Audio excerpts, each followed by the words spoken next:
اعوذ باللہ من الشیطان الرجیم بسم اللہ الرحمن الرحیم ولا يحزنك الذین، اے میرے محبوب آپ کو غمگین نہ کریں وہ لوگ یسارعون فی الکفر، جو کفر میں دوڑ رہے ہیں، کفر کی طرف جا رہے ہیں، منافقین۔ انہم لن یضروا اللہ شیئا، بے شک وہ لوگ ہرگز اللہ تعالیٰ کو نقصان نہیں پہنچا سکتے کچھ بھی۔ اور یرید اللہ، اللہ تعالیٰ تو یہ چاہتے ہیں کہ اللہ یجعل لهم حظا فی الآخرہ، کہ ان کے لیے اللہ تعالیٰ نہ بنائے آخرت میں کوئی حصہ، یعنی آخرت میں ان کے لیے کوئی حصہ نہ ہو۔ وَلَهُمْ عَذَابٌ عَظِيمٌ، اور ان کے لیے بہت بڑا عذاب ہے۔ ان الذین اشتروا الکفر، بے شک وہ لوگ جنہوں نے خریدا کفر کو بالایمان، ایمان کے بدلے میں، لن یضروا اللہ شیئا، وہ بھی ہرگز اللہ تعالیٰ کو کچھ بھی نقصان نہیں پہنچا سکتے۔ وَلَهُمْ عَذَابٌ عَلِيمٌ، اور ان کے لیے دردناک عذاب ہے۔ وَلَا يَحْسَبَنَّ الَّذِينَ كَفَرُوا، اور ہرگز اور نہ گمان کریں وہ لوگ جنہوں نے کفر کیا، یعنی کافر اس بات میں گمان نہ کریں کہ انما نملی لہم خیر لانفسہم، کہ جو ہم ان کو مہلت دے رہے ہیں یہ ان کے لیے بہتر ہے، ایسا گمان وہ ہرگز نہ کریں۔ انما نملی لہم، بے شک ہم ان کو مہلت اس لیے دے رہے ہیں لیزدادوا اثما، تاکہ وہ مزید گناہ کریں، گناہوں میں زیادہ ہو جائیں، بڑھ جائیں۔ وَلَهُمْ عَذَابٌ مُهِينٌ، اور ان کے لیے ذلت اور رسوائی کا عذاب۔ سورہ آل عمران کی آیت نمبر 176، 177 اور 178، تین آیتیں آپ کے سامنے تلاوت ہوئی ہیں۔ آپ نے ترجمہ سنا۔ ان آیات کے بارے میں ایک درس پہلے گزر چکا ہے، آج اس کے درس کا دوسرا حصہ ہے۔ اللہ تعالیٰ نے اگلی آیات میں ایمان اور کفر کا تقابل بیان فرمایا کہ ایمان کیا چیز ہے اور کفر کیا چیز ہے۔ اللہ کہتے ہیں ان الذین اشتروا الکفر بالایمان، وہ لوگ جنہوں نے ایمان کے بدلے میں کفر خریدا۔ فرمایا یاد رکھو لن یضر اللہ شیئا، وہ اللہ تعالیٰ کو کوئی نقصان نہیں پہنچا سکتے۔ یہاں بھی کل کے درس میں جس طرح بیان کیا تھا کہ اللہ کو نقصان پہنچانا یا اللہ کی مدد کرنا، اس کے دین کی مدد کرنا یا اس کے دین کو نقصان پہنچانا ہے۔ جیسے اللہ نے فرمایا وَلَيَنْصُرَنَّ اللَّهَ مَن يَنْصُرُ، اللہ تعالیٰ ضرور بضرور اس کی مدد کرے گا جو اللہ کی مدد کرتا ہے۔ تو ظاہر ہے اللہ کو مدد کی ضرورت تو نہیں ہے، وہ خود مدد کرنے والی ذات ہے، وہ بے نیاز ذات ہے۔ تو مفہوم یہی ہے کہ جو لوگ اللہ کے دین کی مدد کرتے ہیں تو گویا کہ وہ اللہ کے مددگار ہیں۔ اسی طرح یہاں اللہ کو نقصان پہنچانے سے مراد یہ ہے کہ وہ اللہ کے دین کو نقصان نہیں پہنچا سکتے، حضور آپ کو نقصان نہیں پہنچا سکتے، آپ کے مخلصین صحابہ کو نقصان نہیں پہنچا سکتے۔ تو اللہ کا دین صداقت اور حقانیت پر مبنی ہے، اس کو اختیار کرنے والے لوگ ہمیشہ قائم رہیں گے حتیٰ کہ مسیح علیہ السلام نازل ہو جائیں، عیسیٰ علیہ السلام، یعنی قیامت برپا ہو جائے، قیامت کی صبح تک یہ لوگ ہمیشہ باقی رہیں گے اور اللہ تعالیٰ ایمان والوں کو باقی رکھے گا۔ یہ ایمان اور کفر یہ دونوں چلتے رہیں۔ سورہ بقرہ میں بھی آ چکا ہے، پیچھے گزرا ہے۔ اللہ تعالیٰ کہتے ہیں کہ اولئک الذین اشتروا الضلالۃ بالہدی، یہ منافقین وہ لوگ ہیں کہ جنہوں نے ہدایت کو چھوڑ کر گمراہی خریدی۔ اللہ کے نبی آ گئے، قرآن مجید آ گیا، سمجھانے والا آ گیا اور حضور سمجھا بھی رہے ہیں، لیکن اتنے معجزات، اتنی چیزیں اپنی آنکھوں سے دیکھنے کے باوجود وہ صحیح ایمان پر نہیں ہے بلکہ گمراہی کی طرف جا رہے ہیں۔ تو اسی طرح یہاں بھی اللہ نے فرمایا فما ربحت تجارتہم، سورہ بقرہ میں، کہ منافقین نے ہدایت کے بدلے گمراہی کو خریدا ہے، لہذا اس تجارت نے انہیں کچھ فائدہ نہیں دیا۔ یہ بھی گویا کہ ایک تجارت انہوں نے کی ہے، اس میں ان کو کوئی فائدہ نہیں۔ یہاں بھی معاملہ ایسا ہی ہے، اللہ تعالیٰ نے انسان کو عقل کی نعمت عطا کی، عقل کی نعمت، سوچتا ہے، کتنی بڑی نعمت ہے، ہر کام سوچ کے کرے۔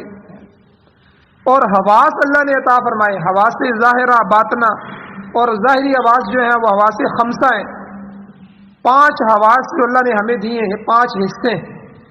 پہلی حص جو ہے قوت باصرہ، آنکھ کی حص ہے۔ آنکھ کے اندر جو اللہ نے جو حص رکھی ہے وہ دیکھ رہی ہے۔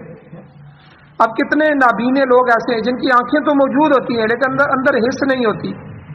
اسی طرح سامع، قوت سامعہ، سننے کی حص، کان کے اندر اللہ نے پردے رکھے ہیں، پردوں کے اندر یہ حص رکھ دی ہے۔ کوئی دنیا کی سائنس اس کو دیکھ نہیں سکتی یہ کیسی حص ہے، یہ کیا چیز ہے۔ کتنے ہی جو ہے کان سے جو بہرے لوگ ہوتے ہیں جو سن نہیں سکتے، ان کے کان بھی موجود ہوتے ہیں، پردے بھی موجود ہوتے ہیں، لیکن یہ قوت موجود نہیں ہوتی۔ اسی طرح سونگھنے کی قوت ہے کہ کسی چیز کو ہم سونگھ کے محسوس کرتے ہیں، یہ خوشبو لگائی ہوئی ہے اس نے، یا یہ یہاں سے یہ بدبو آ رہی ہے۔ کئی لوگ ایسے ہیں جن کو خوشبو بدبو کا پتہ ہی نہیں چلتا، یہ قوت موجود نہیں ہوتی۔ اسی طرح چکھنے کی، ذائقہ چکھنے کی قوت جو ہے یہ اللہ تعالیٰ نے ہمارے جو ہے رکھ دی ہے کہ ہم زبان پہ کوئی چیز رکھتے ہیں ہمیں فوراً اس کا ذائقہ پتہ چل جاتا ہے، یہ چیز کڑوی ہے، یہ میٹھی ہے، یہ ترش ہے، یہ سخت ہے، یہ پھیکی ہے، ٹھیک ہے، ہر طرح کی تو یہ قوت اللہ نے رکھی ہے انسان کے اندر۔ اسی طرح لمس، پکڑنے کی قوت، کسی چیز کو انسان پکڑتا ہے تو فوراً ہاتھ بتا دیتا ہے یہ چیز سخت ہے یا نرم ہے، یہ گرم ہے یا ٹھنڈی ہے۔ اب ہاتھ رکھنے سے ہی، چاہے اس کی آنکھیں بند کر دو، وہ ہاتھ رکھے گا تو بتائے گا یہ تو سخت چیز ہے، یہ تو نرم چیز ہے۔ تو یہ جو چیز، یہ حصے ہیں، یہ حواس اللہ نے ہمیں عطا فرمائے، حواس خمسہ، 5 حصے اللہ نے ہمیں عطا فرمائی، اور عقل ہمیں اللہ نے عطا فرمائی، ظاہری اور باطنی قوتیں اللہ تعالیٰ نے ہمیں عطا فرمائی۔ تو اس لیے علماء فرماتے ہیں کہ انسانی زندگی جو ہے یہ ایک پونجی ہے، یہ رأس المال ہے۔ جس طرح ہمارے پاس دولت ہوتی ہے 2 لاکھ 4 لاکھ، ہم اس کو کاروبار میں لگاتے ہیں، وہ ہمارا اصل مال ہوتا ہے۔ اب نفع کو 5,000 آئے گا، 10,000 آئے گا، 20,000 آئے گا، لیکن اصل رأس المال جو ہے وہ ڈوبنا نہیں چاہیے، وہ ختم نہیں ہونا چاہیے۔ تو انسان کی جو زندگی ہے یہ اس کے پاس رأس المال ہے، اصل چیز ہے، اس سے یہ تجارت کرے اور ایسی تجارت کرے جو اس کو نفع دے۔ اس پونجی سے وہ ایمان خریدے، اس پونجی سے وہ نیکی کا سامان خریدے جو اس کو جنت تک لے جائے۔ ترمذی شریف کی روایت ہے، حضور علیہ الصلوۃ والسلام نے فرمایا کہ من خاف ادلجا، جو آدمی خوف کھاتا ہے وہ جلدی چل پڑتا ہے، اس کی کوشش ہوتی ہے کہ میں جلدی چل کے وقت پر منزل مقصود پر پہنچ جاؤں۔ وہ جو حضور نے فرمایا جلدی پہنچ گیا وہ کامیاب ہو گیا۔ آپ دیکھیں نا دنیا کے معاملے میں بھی جس آدمی کو سواری چھوٹنے کا خوف ہو، ایئرپورٹ پر جہاز چھوٹنے کا، اپنی فلائٹ کا خوف ہو، اسی طرح ریلوے اسٹیشن پر، تو وہ جلدی پہنچ جاتا ہے کہ بھائی چلو آدھا گھنٹہ وہاں گزار لیں گے لیکن میں وہاں پہلے پہنچ جاؤں۔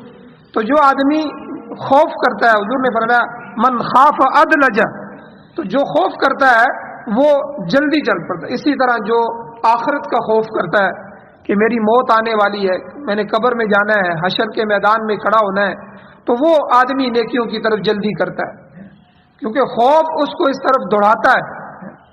تو اللہ تعالیٰ نے، حضور علیہ الصلوۃ والسلام نے ایک حدیث میں یہ بھی فرمایا الا ان سلعۃ اللہ الغالیہ، کہ الا ان سلعۃ اللہ غالیۃ، اللہ تعالیٰ کا سودا بڑا مہنگا ہے۔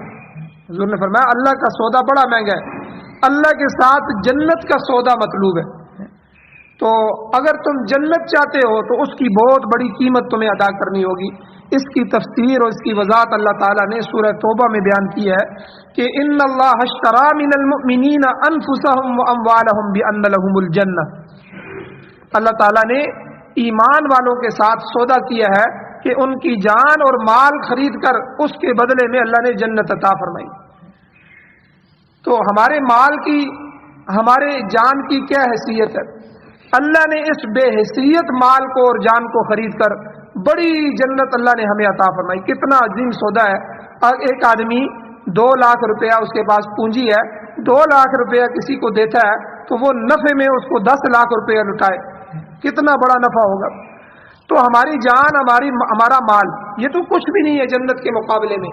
اللہ تعالیٰ کہتے ہیں کہ میں نے ایمان والوں سے سودا کیا ہے کہ تم اپنی جان اور مال کو بھول جاؤ، اپنی جان کو بھی میرے دین پہ لگا دو، اپنے مال کو بھی میرے دین پہ لگا دو، اس کے بدلے میں تمہیں میں جنت عطا کروں گا، جنت کے بدلے میں سودا کروں۔ اولیاء اللہ جتنے بھی دنیا میں گزر رہے ہیں ان کی یہ دو حالتیں ہوتی تھیں، ایک رضا بالقضاء، ایک رضا بالرضا۔ یہ تصوف کی اصطلاحیں ہیں کہ اللہ کی قضا پر، تقدیر پر راضی، ان کو نفع ملا تب بھی خوش، نقصان ہوا تب بھی خوش، کوئی پریشانی نہیں، جتنے بھی اللہ کے ولی ہیں۔ اور تقدیر میں اگر ان کی کوئی مصیبت آ گئی تو تب بھی کوئی پریشانی نہیں، خوشی آ گئی تو تب بھی کوئی پریشانی نہیں۔ تو کیونکہ انہوں نے اپنے آپ کو اللہ کے حوالے کر دیا، یہ اپنے آپ کو اللہ کے سپرد کر دینا، فنا فی اللہ ہو جانا، اللہ کی ذات میں فنا ہو جانا، اپنے آپ کو، اپنی جان اور اپنے مال کی کوئی قیمت نہ سمجھنا، یہ رضا بالرضا ہے کہ اللہ کی رضا پر راضی ہوں، جو اللہ کر رہے ہیں وہ اس پہ راضی ہوں۔ انبیاء کی یہ صفت ہے، اولیاء کی یہ صفت ہے، صحابہ کی یہ صفت تھی کہ وہ اللہ کی کرنے پر راضی ہیں، شکست ہو گئی تو اللہ کی طرف سے،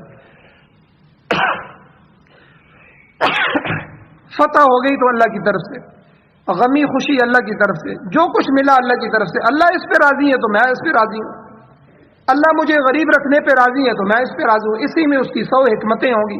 ہو سکتا ہے اللہ مجھے امیر کر دے تو میں اللہ ہی کو چھوڑ دوں، ہو سکتا ہے کچھ نعمتیں زیادہ ہو جائیں تو میں اللہ کو بھول جاؤں، ہو سکتا ہے نعمتیں زیادہ ہو جائیں تو میں، نعمتوں کا حق بھی ہے، ہو سکتا ہے میں ان کا حق ہی نہ ادا کر سکوں، تو نعمت نہ ہونے کی وجہ سے میں پکڑا تو نہیں گیا، نعمتیں ہوں گی، حق نہیں ادا کیا تو ہو سکتا ہے انہی کی وجہ سے مجھے جہنم میں ڈالا جائے۔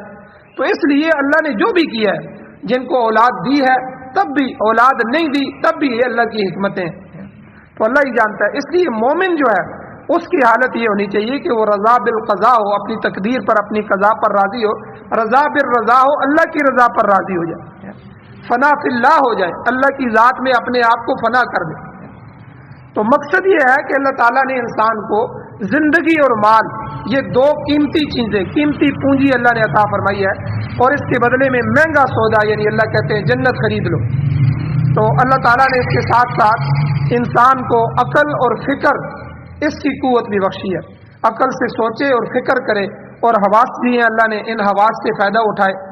اور امام بیضاوی رحمۃ اللہ علیہ فرماتے ہیں کہ انسان کی ہدایت کے لیے اللہ نے تمام اندرونی اور بیرونی ذرائع مہیا کیے ہیں، یہ نہیں کہ انسان کی ہدایت کے لیے کوئی چیز نہیں ہے، اگر وہ دیکھے اس کے اندر بھی ہدایت کی چیزیں، خود اللہ کہتے ہیں قرآن میں وفی انفسکم، کہ تم اپنے نفسوں میں غور کرو، آنکھوں میں دیکھو، آنکھوں میں اللہ نے کروڑوں بلب لگائے ہیں، جو دیکھتے ہیں آنکھوں کے اندر یہ چیز ہے، ایک چیز ہے، یہ چٹائی ہے، یہ ستون ہے، اس میں کتنے رنگ ہیں، آنکھوں کے اندر اللہ نے یہ سسٹم رکھا ہے کہ وہ ان رنگوں کو دکھاتی ہے۔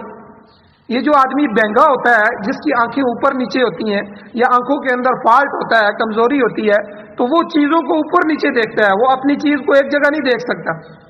اللہ نے کتنی مہربانی فرمائی، اتنی عجیب آنکھیں اللہ نے ہمیں عطا فرمائی ہیں، ہر رنگ کو ہمیں دکھا رہی ہیں اور ہر چیز کو ہمیں دکھا رہی ہیں، کوئی فالٹ اور کوئی کمزوری نہیں ہے۔ 70 80 سال، 100 سال یہ آنکھ چل رہی ہے، اس کے بلب، ان کی بیٹری کمزور نہیں ہوتی، ان کے پیچھے بیٹری ختم نہیں ہوتی۔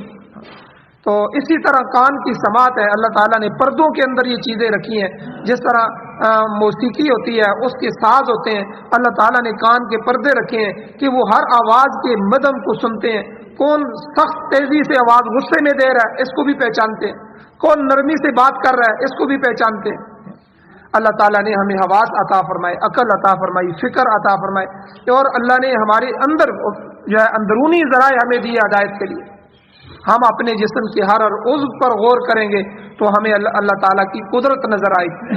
ہدایت کے لیے ہمارا اندر، ہمارا جسم ہی ہمارے لیے کافی ہے۔ پھر اللہ نے بیرونی ذرائع بھی ہمیں عطا فرمائے۔ بیرونی ذرائع کیا ہیں؟ اللہ نے باہر سے رسول بھیجے، معلم بھیجے، مبلغ اللہ نے مقرر کیے، اور اسی طرح اللہ تعالیٰ نے اپنی کتاب ہمیں عطا فرمائی تاکہ انسان نیکی کو اختیار کرے، اور پھر اس قیمتی پونجی کو جو اللہ نے اسے عطا فرمائی ہے، زندگی اور مال، اس کے بدلے میں جنت جیسی اعلیٰ چیز خریدے۔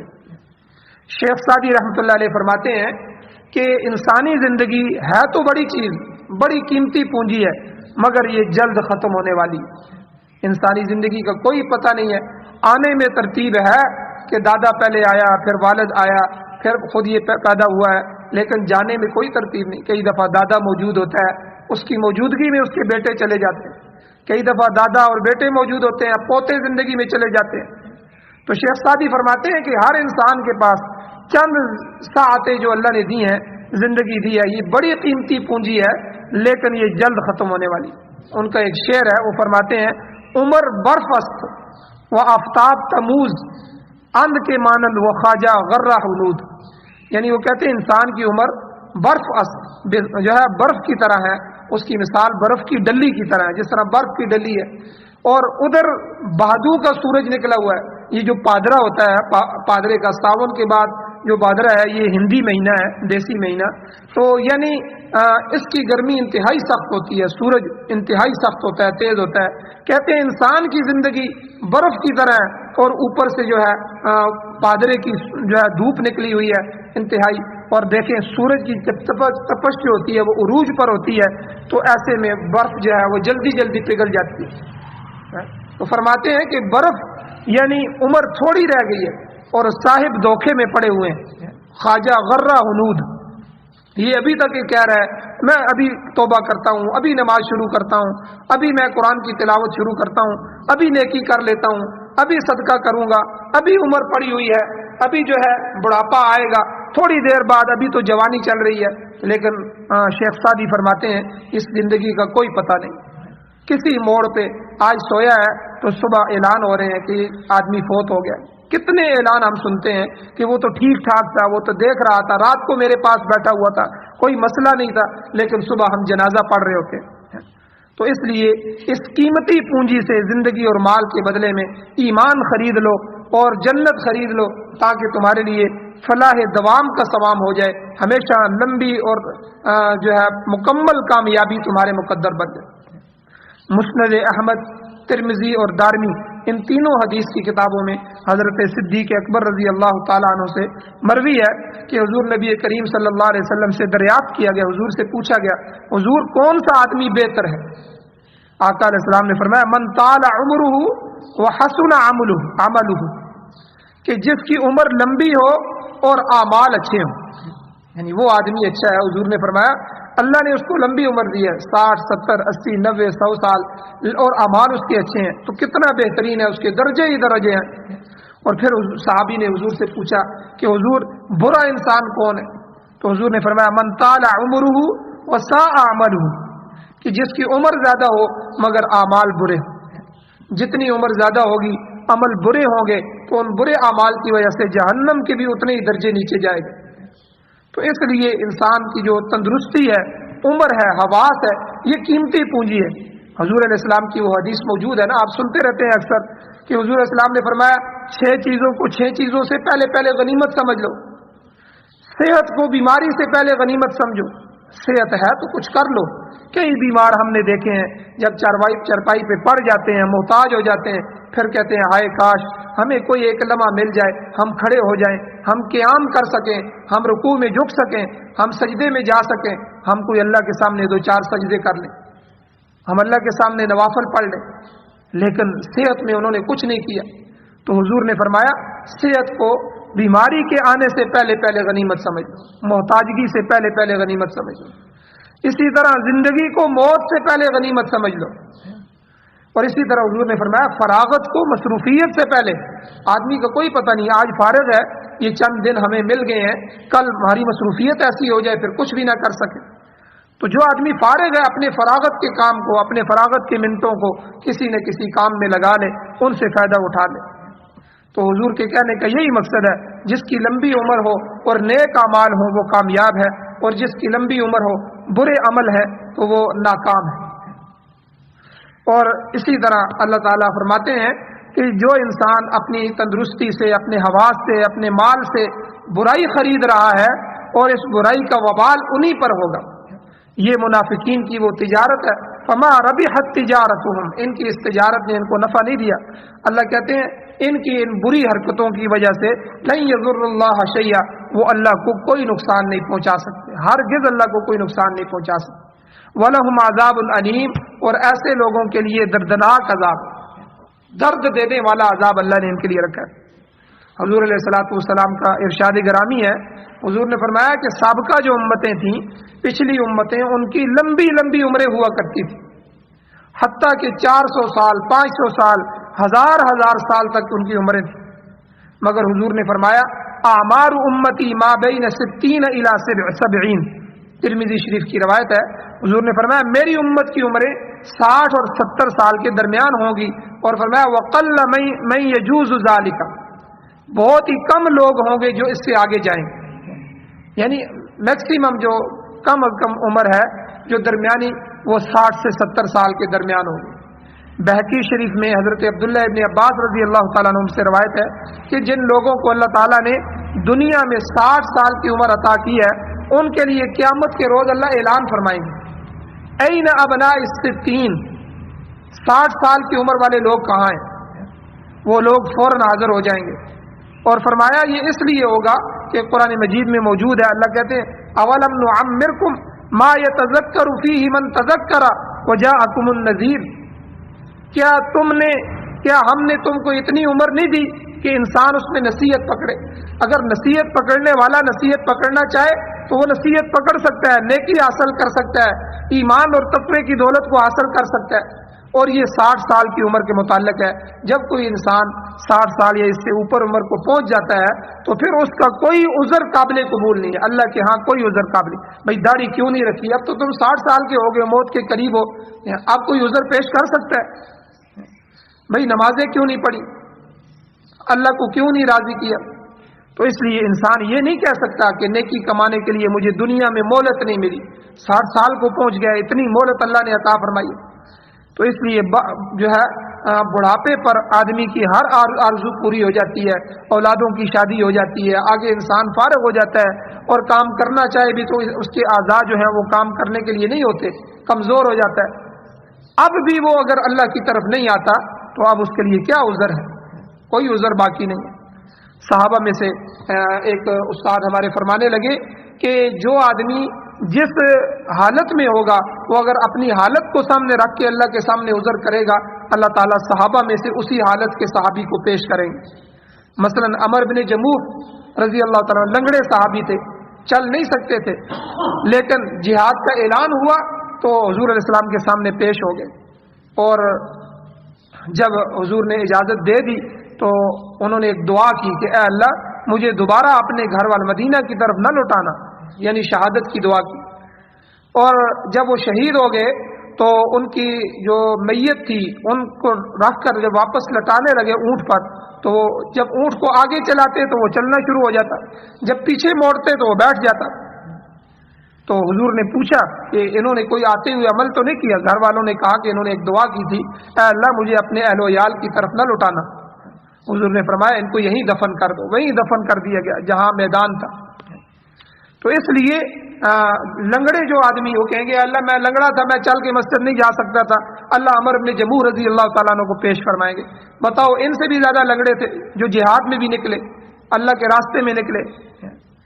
اور اسی طرح کوئی نابینا ہوگا وہ عذر پیش کرے گا، اللہ میری تو آنکھیں نہیں تھی، میں مسجد نہیں جا سکتا۔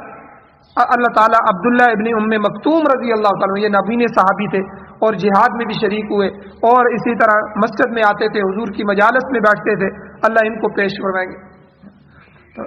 ہر ایک جو جس حالت میں ہوگا اللہ ان حالت کے لوگوں کو، نیک لوگوں کو سامنے لائیں گے۔ کیا ان کے لیے یہ عذر نہیں بنتا تھا؟ تو اس لیے اللہ تعالیٰ قیامت والے دن 60 سال کی عمر، یہ عمر جو ہوتی ہے، اور بعض مفسرین نے اولم نعمرکم سے مراد بالوں کی سفیدی مراد لی ہے کہ یہ انسان کو ڈرا رہی ہے، بال سفید ہونا شروع ہو جائیں، اب ڈر جاؤ کہ تمہاری عمر ختم ہونے کے قریب ہے، اب ہوشیار ہو جاؤ، اور جس قدر نیکی کما سکتے ہو کما لو، اب تمہاری اس کے بعد کوئی عمر نہیں۔ اور اللہ تعالیٰ نے آخری آیت میں فرمایا کہ کفار کے لیے مہلت ہے، ولا يحسبن الذين كفروا، کہ کافر یہ گمان نہ کریں انما نملی لهم خیر لانفسهم، کہ ہم جو انہیں مہلت دے رہے ہیں یہ مہلت ان کے حق میں بہتر ہے، یہ گمان وہ نہ کریں۔ یہ نہ کہیں کہ بھائی مہلت ملی ہوئی ہے، کوئی پوچھنے والا نہیں ہے، مزید گناہ پر گناہ کر رہے ہیں، گناہ پر گناہ کر رہے ہیں، بلکہ اللہ کہتے ہیں یک بارگی، ایک ہی دفعہ دفعتاً ان کو پکڑا جائے گا۔ مفسرین کرام فرماتے ہیں اس کی مثال ایسے ہے جیسے کوئی استاد اپنے شاگرد کو بار بار کہتا ہے کہ بھئی تعلیم کی طرف توجہ دو، تم توجہ نہیں دیتے، اور آخر کار استاد کو کہنا پڑتا ہے اور وہ چھوڑ بھی دیتا ہے اور کہتا ہے اچھا جب امتحان آئیں گے تو پھر میں تمہیں دیکھ لوں گا، تم سے نمٹ لوں گا۔ اسی طرح اللہ تعالیٰ بھی کفار کو کہتے ہیں کہ تمہیں یہ جو ڈھیل دی جا رہی ہے یہ تمہارے فائدے کے لیے نہیں ہے کہ تم دنیا پہ اتنے بڑھ جاؤ، آگے چلے جاؤ، بلکہ انما نملی لہم لیزدادوا اثما، بلکہ یہ اس واسطے تمہیں ہم ڈھیل دے رہے ہیں کہ تاکہ تم گناہوں میں مزید آگے بڑھ جاؤ، پھر جب میری پکڑ آئے گی تو تم ذلیل اور خوار ہو جاؤ گے۔ یہ جو گورنمنٹ ہوتی ہے، حکومتیں ہوتی ہیں، یہ کسی طبقے کو جو ملک کا نقصان کر رہا ہو یا جو ہے کسی کھاتے میں املاک کو نقصان پہنچا رہے ہو تو وہ ان کو مہلت دیتے ہیں، اور وہ بیوقوف یہ سمجھتے ہیں کہ ہمیں کوئی کہہ کچھ نہیں سکتا۔ وہ ان کے خلاف شواہد جمع کر رہے ہوتے ہیں کہ انہوں نے یہ بھی کیا، انہوں نے یہ بھی کیا، تاکہ ایک ہی دفعہ پکڑا جائے۔ پھر آخر جو ہے ایک ہی دفعہ ان کے خلاف آپریشن ہوتا ہے۔ آپریشن جب ہوتا ہے تو پھر بالکل چھانٹی ہو کے جو ہے ان کو ختم کر دیا جاتا ہے، یا وہ چھپ جاتے ہیں، یا وہ بھاگ جاتے ہیں، یا توبہ کر لیتے ہیں۔ اسی طرح اللہ تعالیٰ کہتے ہیں کہ یہ ہم تمہیں جو ہے یہ عمر دے رہے ہیں، مہلت دے رہے ہیں، تم یہ نہ سمجھو کہ تمہیں پوچھنے والا کوئی نہیں ہے، تم گناہوں پر گناہ کر کیے جا رہے ہو، من چاہتی زندگی گزار رہے ہو، بلکہ اللہ کہتے ہیں لیزدادوا اثما، یہ ڈھیل اس لیے ہے، یہ مہلت اس لیے ہے تاکہ تم گناہوں پہ بڑھ جاؤ، ہمارے پاس تمہارے شواہد زیادہ جمع ہو جائیں، پھر جب تمہاری پکڑ آئے گی تو تم ذلیل و خوار ہو جاؤ۔ سورہ رحمان میں اللہ تعالیٰ نے جنوں اور انسانوں کو مخاطب کر کے فرمایا سنفرغ لکم ایھا الثقلان، اے دو بوجھل مخلوقوں، انسان اور جن، تمہارے لیے ہم عنقریب فارغ ہونے والے، یعنی تمہارے کیے کی سزا تمہیں ملے گی۔ یہاں بھی یہی چیز سمجھائی جا رہی ہے کہ زندگی کی قیمتی پونجی اس کو اچھی تجارت میں لگاؤ، اس سے آخرت کا سامان خرید لو، اس عمر کو غنیمت جانو، صحت سے فائدہ اٹھا لو، مال کو اچھے مصرف میں لگا لو۔ اگر اس پونجی سے فائدہ نہ اٹھایا تو یاد رکھو وَلَهُمْ عَذَابٌ مُهِينٌ، ایسے لوگوں کے لیے ذلت ناک جو ہے وہ رسوا کن جو ہے عذاب تیار کیا گیا ہے، وہ بچ نہیں سکتے۔ دیکھیں اگر آدمی خود نماز نہیں پڑھتا تو کیا اس کے پیچھے اولاد نماز پڑھے گی؟ اس کے لیے خود اپنے لیے دعا نہیں کرتا اور کہتا ہے میری اولاد اچھی ہے وہ میرے لیے دعا کرے گی، ان سے توقع رکھتا ہے، خود اپنے لیے دعا نہیں کرتا، خود اپنی زندگی میں صدقہ نہیں کرتا، کہتے ہیں میں مر جاؤں گا، میں نے اتنا مال چھوڑا ہے، میری اولاد پیچھے سے میرے لیے صدقہ کرے گی۔ ارے بدبخت آدمی، تمہارے پاس مال تھا، تم خود مالک تھے، اپنی ملکیت میں ہوتے ہوئے اللہ نے تمہیں اختیار اور مہلت اور ہر چیز دی ہوئی تھی، تم نے اپنی آخرت بنانے کے لیے صدقہ نہیں کیا، تو جب یہ تمہاری ملکیت سے نکل کر وراثت بن کے وارثوں میں تقسیم ہو جائے گی، تمہارے بیٹے اپنے اپنے حصے کے مالک بن جائیں گے، پھر وہ تیرے لیے کیسے صدقہ کریں گے؟